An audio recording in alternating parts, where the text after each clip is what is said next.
तो दोस्तों कैसे हैं आप सभी। मैं आशा करता हूं आप सब बिल्कुल ठीक होंगे।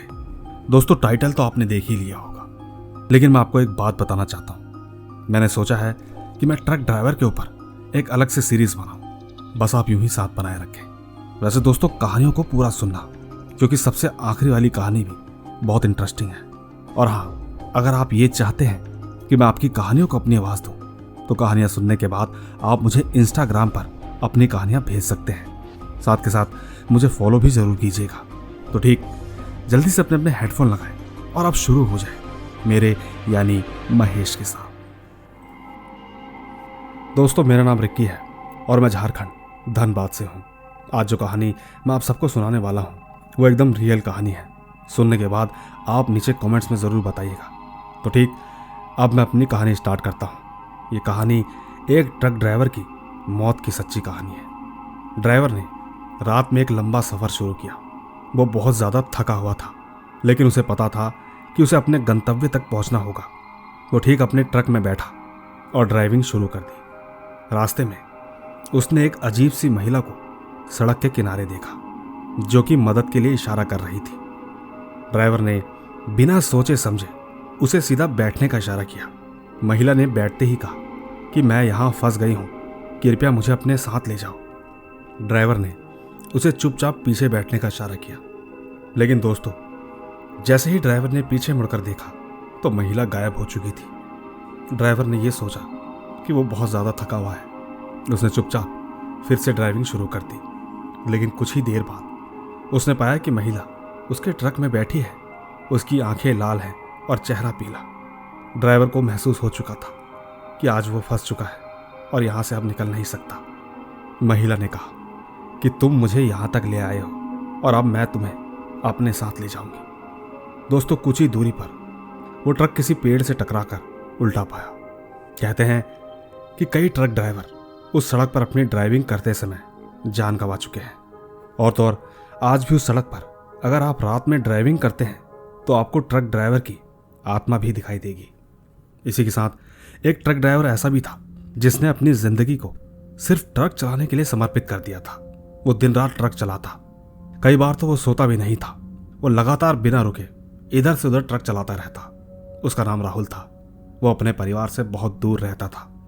एक दिन राहुल को एक लंबा टूर मिला। उसे दिल्ली से मुंबई तक जाना था। जाते वक्त रास्ते में उसने कई शहरों को पार किया, कई नदियों को पार किया और कई पहाड़ों को भी पार किया। लेकिन जैसे ही वो एक सुनसान सड़क पर चल रहा था तो अचानक उसके ट्रक का इंजन खराब हो गया। उस वक्त वो कुछ भी नहीं कर सकता था। ट्रक वहीं पर रुक गया। राहुल ने सोचा कि उसको किसी भी तरह इसे ठीक करना होगा, लेकिन जब उसने बोनट खोलकर देखा तो पाया कि इंजन पूरी तरह से खराब हो गया। वो बहुत ज़्यादा घबरा गया। कुछ ही देर बाद उसने देखा कि एक और ट्रक उसी की तरफ आ रहा था। ट्रक वाले ने राहुल से पूछा कि क्या हुआ भाई साहब। राहुल ने उसे बताया कि उसका ट्रक खराब हो गया है। दूसरे ट्रक ड्राइवर ने कहा कि वो उसकी मदद करेगा, लेकिन जब दोनों ने मिलकर ठीक करने की कोशिश की तो पता चला कि ये तो बहुत ही मुश्किल काम है। कोई भी जुगाड़ काम नहीं आ रहा था। दोनों उसे ठीक करने में लगे ही थे कि अचानक उनकी नज़र एक अजीब से ट्रक ड्राइवर पर पड़ी, जिसका चेहरा पूरी तरह से खराब था। वो बड़ी ही तेजी से लड़खड़ाते हुए उन्हीं की तरफ आ रहा था। दोनों तेजी से भागे। भागते भागते वो एक सुनसान गांव में पहुंच गए और चुपचाप कहीं छिप गए। वो साफ साफ उस आदमी को लड़खड़ाते हुए देख रहे थे। उसके हाथ में एक अजीब सा डंडा था। ऐसा लग रहा था मानो कि अगर हम उसके सामने चले जाते तो शायद वो हमारा सर खोल देता। दोस्तों उनकी किस्मत बहुत अच्छी थी कि वो लड़खड़ाते हुए गांव में कहीं खो गया। इसके बाद उन दोनों ने चुपचाप वापस अपने ट्रक में जाने की सोची। वो धीरे धीरे अपने ट्रक पर पहुंचे ही थे कि तभी गांव का एक आदमी वहां से गुजर रहा था। उसने देखा कि एक ट्रक खराब है और दूसरा ट्रक ठीक उसके सामने ही खड़ा है। उन दोनों ने तुरंत ही उस आदमी से कहा कि क्या भाई साहब यहाँ पर कोई ट्रक ठीक कर सकता है। उस आदमी ने कहा इस वक्त तो कुछ भी ठीक नहीं हो सकता, बस आप जल्दी से यहाँ से निकल जाइए, क्योंकि इस जगह पर ऐसा कुछ होता है जो समझ में नहीं आता। ये जंगल मौत का जंगल है। दोस्तों इतना कहकर वो आदमी जल्दी जल्दी कदमों से अपने गांव की ओर चला गया। ट्रक ड्राइवर ने तुरंत ही राहुल को अपने ट्रक में बैठाया और वहां से निकल पड़ा। दोस्तों जैसे ही वो जंगल पार हुआ तो राहुल ने तुरंत ही पुलिस वालों से कनेक्ट किया। पुलिस की एक टीम और एक गाड़ी ठीक करने वाला तुरंत ही उस जंगल पर पहुंचे। गाड़ी ठीक करने वाले ने जब देखा तो उसे 2-3 चीजें दिखाई दी। एक तो पानी का टैंक पूरा खाली था और दूसरा इंजन ऑयल कम होने की वजह से इंजन बहुत ज़्यादा हीट कर रहा था, जिसकी वजह से वो डैमेज हो गया। फिलहाल उसने कुछ ना कुछ जुगाड़ करके उस ट्रक को स्टार्ट किया। कुछ इंजन ऑयल उसने पुलिस की गाड़ी से भी निकाला ताकि वो इस रास्ते को पार कर शहर की तरफ जा सके। दोस्तों, वापसी में राहुल ने ट्रक उस रास्ते पे इतनी तेज चलाया कि वो कहता है कि मैं बता भी नहीं सकता। खैर, वो दिन के समय निकला था ताकि अगर कोई दिक्कत भी हो तो कोई ना कोई मदद के लिए मिल ही जाएगा। बाकी दोस्तों, राहुल ये भी बताता है कि ट्रक चलाते हुए आज उसे 7 या 8 साल हो चुके हैं, मगर पहली बार उसने एक ऐसा एक्सपीरियंस किया जिसको वो ठीक से बता भी नहीं पाता। वो नहीं जानता कि आखिर वो आदमी कौन था, और तो और वो ये भी नहीं जानता कि दूसरा ट्रक ड्राइवर कैसे उसकी मदद के लिए पहुंचा। इनके बीच सबसे बड़ी बात तो ये है कि जब वो वापस जा रहे थे तो एक आदमी जो उन्हें मिला वो कौन था, क्योंकि उस वक्त रात के 3 बज रहे थे। खैर दोस्तों, ऐसी चीज़ें अक्सर देर रात अंधेरे में ही होती हैं। बाकी मेरी सभी ट्रक ड्राइवरों से यही विनती है कि जितना ज़्यादा हो सके रात के समय लॉन्ग रूट पर कम ही निकले। धन्यवाद। तो दोस्तों, देखा आपने, ये थे रिक्की जी, जो कि झारखंड धनबाद से हैं। कई लोगों को ट्रक ड्राइवर की कहानियां बहुत पसंद है। ठीक इन्होंने भी अपनी तरफ से जो हमें कहानियां दी, उसे सुनने के बाद आप नीचे कमेंट्स में क्या कहना चाहेंगे वो मैं देखना चाहूंगा। बाकी ले चलता हूं आपको एक और किस्से की ओर। आइए सुनते हैं। नमस्कार मेरे सभी दोस्तों को। दोस्तों, मेरा नाम अर्पित शुक्ला है और मैं यूपी में उन्नाव से हूं। जैसा कि आपको पता ही होगा कि मैं पहले भी इस चैनल पर 2 स्टोरी दे चुका हूं और आज की कहानी मुझे मेरी मां से पता चली है। दोस्तों, यह बात तब की है जब मेरा जन्म हुआ था, यानी कि 2006 में। ठीक इसकी शुरुआत भी तब से ही हुई थी। मैं आपको बता दूं कि मेरे जन्मदिन के 5 से 6 दिन पहले हमारे पड़ोस के मोहल्ले में एक लेडी की डिलीवरी के समय डेथ हो गई। और कहीं ना कहीं ये बात सत्य है कि जिस औरत की डिलीवरी के समय डेथ हो जाती है, उसकी आत्मा जल्दी से इस दुनिया से विदा नहीं ले पाती। उनकी मौत के 5 या 6 दिन के बाद मेरा जन्म हुआ। उस समय न जाने क्यों मेरी माँ को सपने में दिखाई देने लगी। वो ठीक सपने में मेरी माँ से मुझे मांग रही थी कि क्या मैं तेरे लड़के को ले जाऊं। धीरे धीरे ये मेरी माँ के साथ रोज होने लगा था। वो अक्सर सपने में आती और मुझे मांगने की कोशिश करती, पर माँ बार बार उसे मना कर देती थी। कहती थी कि मैं अपना बच्चा तुझे नहीं दूंगी। लेकिन दोस्तों, वो औरत लगातार मेरी माँ को सपने में डरा रही थी। ऐसा तकरीबन 2 महीने तक चलता रहा। धीरे धीरे वो और भी ज्यादा डराने लगी, लेकिन माँ ने कभी भी हाँ नहीं की। धीरे धीरे माँ ने परेशान होकर ये बात मेरी नानी और मामी से बताई। मामी के 2 भाई हैं जो कि बहुत नेक दिल और अच्छे हैं। उन्होंने मेरी माँ को एक बाबा, जो कि पीपल वाले बाबा के नाम से जाने जाते हैं, वो बहुत ही पहुंचे हुए और नेक दिल के बाबा हैं, वो ठीक माँ को उनके पास लेकर गए। दोस्तों, बाबा ने जो बताया उसे सुनकर माँ के होश उड़ गए। बाबा ने कहा कि जो औरत तेरे सपने में आती है, अगर उसके बच्चा मांगने पर तू हाँ कह देती तो वो 1-2 दिन में ही तेरे बच्चे को हमेशा के लिए लेकर चली जाती। खैर, मामी के भाइयों ने उनसे पूछा कि बाबा इससे कैसे छुटकारा पाए।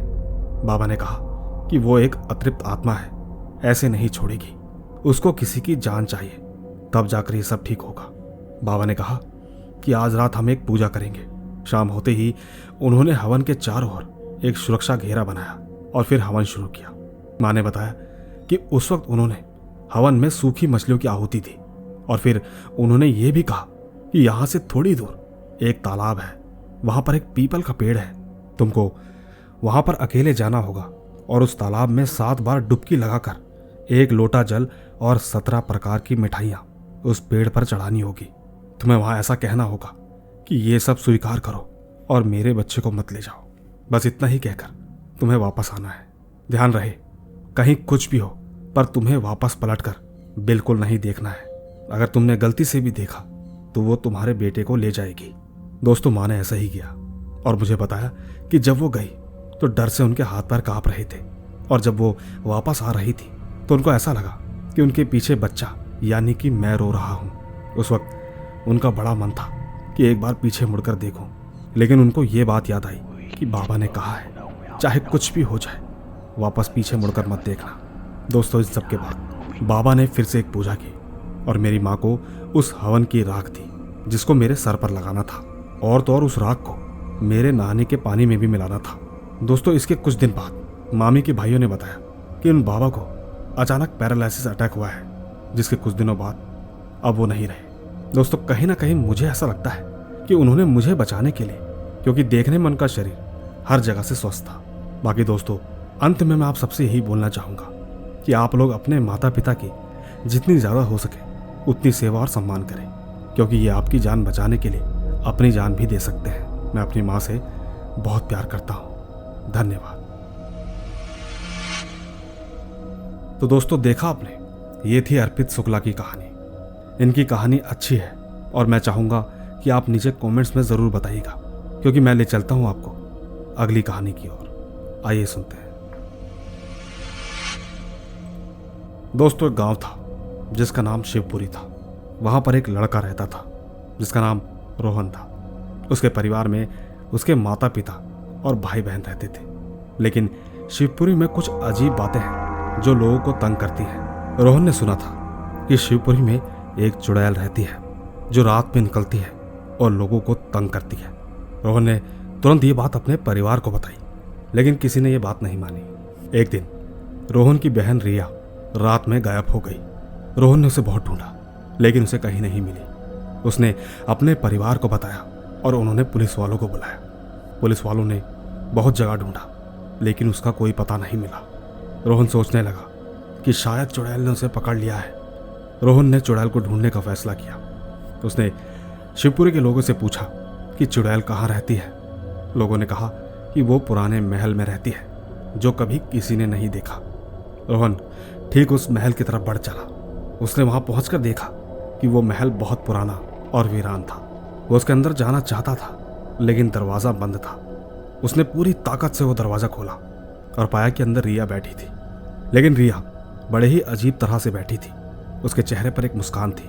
रोहन ने उससे पूछा कि रिया, क्या हुआ? रिया ने कहा, भैया मैं खुश हूँ, मैं ऐसी चुड़ैल के साथ रहूंगी। रोहन साफ साफ देख पा रहा था कि रिया को चुड़ैल ने अपनी जादू से पकड़ रखा है। उसने उस चुड़ैल को मारने का फैसला किया।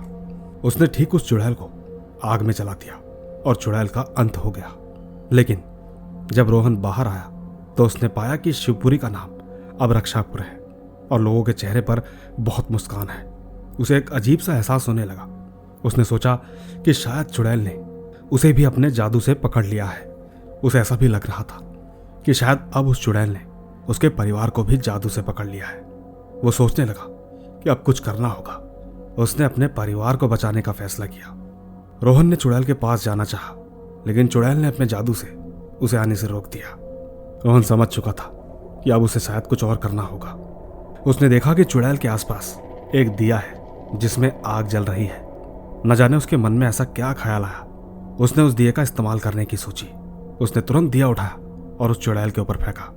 चुड़ैल ने तुरंत ही अपने जादू का इस्तेमाल किया, लेकिन रोहन ने पहले से ही उस जादू का एक तरह से एंटीडोट तैयार कर लिया था, जिसकी वजह से चुड़ैल की जादू का असर खत्म हो गया। उस दिए की आग ने उस चुड़ैल को पूरी तरह से जला दिया। कहीं ना कहीं रोहन ने अपने परिवार को बचा लिया था। उसने शिवपुरी को उस चुड़ैल से आजाद कर दिया था। धन्यवाद। तो दोस्तों, देखा आपने, ये कहानी हमें जिसने भेजी है उनका नाम आरती पासवान है और वो ठीक बिहार सुपौल जिले से है। दोस्तों, आपको इनकी ये कहानी एक तरह से बनावटी लगेगी, क्योंकि मैंने आज तक के करियर में इस तरह की कहानियां कभी नहीं सुनाई। मगर दोस्तों, सबके सब लोग बड़े ही इच्छा से अपनी कहानियां मुझे भेजते हैं। मैं उन सभी की मेहनत के लिए दिल से सराहना करता हूं, क्योंकि इतना लंबा टाइप करना सबके बस की बात नहीं होती। खैर, मैं ले चलता हूं आपको तीसरी कहानी की ओर। आइए सुनते हैं। दोस्तों, मेरा नाम जय है और मैं दिल्ली में रहता हूं। मेरा गांव बिहार के मोतीहारी जिले में है। एक बार की बात है, मैं गांव गया था। मेरे गांव में 2 गायें हैं जो कि हमारे घर से कुछ ही दूरी पर एक खेत में रहती है। मैंने मामा से कहा गाय का दूध निकालेंगे। मैं ठीक मामा के साथ खेत में पहुंचा और मामा दूध निकालने लगे। मैं उस वक्त इधर उधर घूम रहा था। मैंने उस वक्त पाया कि एक पीपल का पेड़ था। मुझे उस पेड़ के पास से कुछ आवाज़ आ रही थी। मैंने ठीक जब उस पीपल के पेड़ के ऊपर देखा तो पाया कि वहाँ एक औरत थी जो कि रो रही थी। मैंने दूर से ही चिल्लाकर पूछा कि कौन हो तुम, तो उसका कुछ जवाब नहीं आया। ये सब देखकर मैं थोड़ा डर गया। मैं भागकर मामा के पास पहुंचा। मैं जैसे ही खेत के करीब पहुंचा तो मैंने पाया कि मामा वहाँ नहीं है। दोस्तों सच में मैं बहुत डर चुका था। मैं बहुत तेजी से भागने लगा। मैंने देखा कि आगे एक औरत सफ़ेद साड़ी में खड़ी, उसके बाल एकदम खुले थे। उसे देखकर मैं बहुत डर गया। मैंने अपने फ़ोन में तुरंत ही हनुमान चालीसा चलाई और मैं आँख बंद करके उसके आर पार हो गया, क्योंकि वो उसी रास्ते खड़ी थी जहाँ से मुझे घर जाना था। उसकी आवाज़ मेरे कानों पर आई थी कि मैं तुझे मार दूंगी। मैं तुरंत ही मामा के घर पहुँचा। मैंने देखा कि मामा तो घर पर ही है। मैंने मामा से पूछा कि आप दूध निकालने गए थे और मुझे छोड़कर वापस क्यों आ गए। दोस्तों मामा का जवाब सुनकर मैं एकदम डर गया। उन्होंने कहा कि मैं तो गया ही नहीं, तू किसके साथ गया था। दोस्तों नहीं मालूम कि वो क्या था। मुझे तो वो एक तरह का छलावा लगता है जो कि मेरे मामा के रूप में था। दोस्तों सच कहूँ तो कई बार ऐसा कुछ हो जाता है जिसको बताने के बाद ऐसा लगता है कि कहीं सामने वाले से झूठ ना समझे। खैर जो कुछ भी हो, हर इंसान अपनी कहानियां बताता है और सर की आवाज़ उसे आप तक ले आती है। बस मुझे आज बेहद खुशी है कि मेरी इस छोटी सी कहानी को सर ने अपनी आवाज़ दी। धन्यवाद। दोस्तों ज़्यादा समय ना खराब करते हुए मैं ले चलता हूँ आपको हमारी आज की आखिरी कहानी की ओर। आइए सुनते हैं। दोस्तों सबसे पहले मैं सर का धन्यवाद देना चाहता हूँ, क्योंकि चाहे जो कुछ भी हो सर हमारे लिए हमेशा कहानी लाते रहते हैं। मेरा नाम राजकुमार शर्मा है, जिला देवरिया, हनुमानगंज। दोस्तों आज जो कहानी मैं आपको सुनाने वाला हूँ वो एक कहानी नहीं बल्कि एक सच्ची घटना है। कहानी की शुरुआत से पहले आपको बता दूं कि मैं देवी देवता में सबसे ज़्यादा हनुमान जी को मानता हूँ, और ये बात तब की है जब मैं पंजाब से अपने गांव आया था। यही कोई अप्रैल का महीना था। जैसा कि आपको पता ही होगा, गर्मियों के दिन में सारे लोग छत पर या घर के आंगन में बाहर सोते हैं। ठीक उस दिन मैंने भी खाना खाकर अपना बिस्तरा बाहर लगा लिया। रास्ते के ठीक बगल में माँ ने मुझे बहुत बार मना किया, लेकिन मैंने उनकी बातों को नज़रअंदाज किया। इसके बाद माता पिता छत पर सोने चले गए। और हाँ, एक बात और, उस रात मैं अकेला बाहर नहीं था, बल्कि मेरे चाचा का लड़का भी ठीक मुझसे कुछ ही दूरी पर अपना बिस्तरा लगाया हुआ था। मैं आराम से लेटकर आसमान की तरफ देख रहा था। वाकई ऐसे बाहर सोने में, ऊपर आसमान की तरफ देखने में बड़ा आनंद आता है। चांद अपनी पूरी रोशनी चारों तरफ फैला रहा था। अचानक मेरे चेहरे पर एक स्माइल आई और मैं चुपचाप सो गया। अब दोस्तों, आधी रात के वक्त मेरे घर में रहने वाले कुत्ते की गुर्राने की आवाज मेरे अचानक कानों में पड़ी। पहले तो मैंने ध्यान नहीं दिया, लेकिन हमारा कुत्ता समय के साथ और ज्यादा घूरने लगा। मैं एकदम से उठा और उठकर खड़ा हो गया। मैंने तुरंत ही अपना चप्पल उठाया और कुत्ते को मारने लगा। दोस्तों आप यकीन नहीं करोगे, मैं जैसे ही कुत्ते को मारता तो वो ठीक और दूर भाग जाता। वो दूर से ही मुझे लगातार गुर्राने लगा। लेकिन दोस्तों मैंने एक चीज पर ध्यान दिया, कुत्ता जब भी भौंक रहा था वो मुझे नहीं बल्कि मेरे बगल में देखकर भौंक रहा था। खैर उस वक्त मुझे कुछ भी समझ में नहीं आया और मैं चुपचाप बिस्तर पर लेट गया। तकरीबन 1 घंटे तक यही सिलसिला चलता रहा। मैं बार बार उसको भगाता और वो फिर भौंकने लगता। अभी तक तो सब कुछ ठीक चल रहा था, लेकिन मुझे क्या पता था कि आगे मेरे साथ क्या होने वाला है। थोड़ी ही देर में चांद बादल से ढक गया। ठंडी ठंडी हवाएं चलने लगी। अचानक मेरे तकिए के पीछे से सरसराने की आवाज आने लगी, जैसे कोई धीरे धीरे और लंबी सांस ले रहा हो। दोस्तों अभी तो ये शुरुआत थी, क्योंकि धीरे धीरे वो आवाज एक भयानक आवाज में बदल गई। मैं इतना ज्यादा डर गया कि मुझे पीछे देखने की हिम्मत नहीं हुई। साथ के साथ एक बात और थी, मेरे चाचा का लड़का वो बड़े ही आराम से सोया हुआ था। अब तक जो कुछ भी हुआ ऐसा लगा मानो कि जैसे उसने कुछ सुना ही ना हो। मैं बस ये सोच ही रहा था कि तभी मुझे ऐसा लगा कि जैसे कोई मेरे सीने पर बैठ गया और ठीक उसने मेरा गला पकड़ लिया। मैं बुरी तरह चिल्ला तो रहा था, लेकिन आवाज कहीं तक नहीं पहुंच रही थी। शरीर एकदम मानो जम सा गया था। मैंने चाचा के लड़के को उठाने की कोशिश की, लेकिन उसे कोई फर्क नहीं पड़ा। मेरी आंखों में आंसू थे। मुझे लग रहा था कि शायद आज मेरा आखिरी दिन है। 10 से 15 मिनट ऐसे ही चला। अचानक वो चीज़ कभी गला छोड़ती थी तो कभी पकड़ लेती। मैंने मन ही मन हनुमान जी को याद किया। दोस्तों यकीन कीजिएगा, अगर आपको भगवान पर पूरा भरोसा है तो वो तुरंत काम करते हैं। जैसे कि वो जो कुछ भी था तुरंत वहां से हट गया। सब कुछ एकदम हल्का सा हो गया और तो और अब मेरी आवाज़ भी निकल रही थी। मैं आपको सच बता रहा हूँ, इससे ज़्यादा मैं आज तक कभी नहीं डरा। पर खैर, इसके बाद क्या हुआ अब मैं आपको वो बताता हूँ। मैं ठीक जैसे ही नॉर्मल हुआ, मैं तुरंत बिस्तर से उठा और जल्दी से भागकर माता पिता के पास जा बैठा। मेरी आवाज़ सुनने के बाद वो दोनों जाग गए थे। लेकिन दोस्तों, कहानी में ट्विस्ट अब आता है। बात यह है कि मैं जैसे ही कुछ बताता उससे पहले ही वो आत्मा मेरे शरीर के अंदर आ गई। और ठीक इसके बाद की कहानी मुझे मेरी माँ ने बताई। माँ ने बताया कि मैं रो रहा था और साथ के साथ कुछ बड़बड़ा भी रहा था।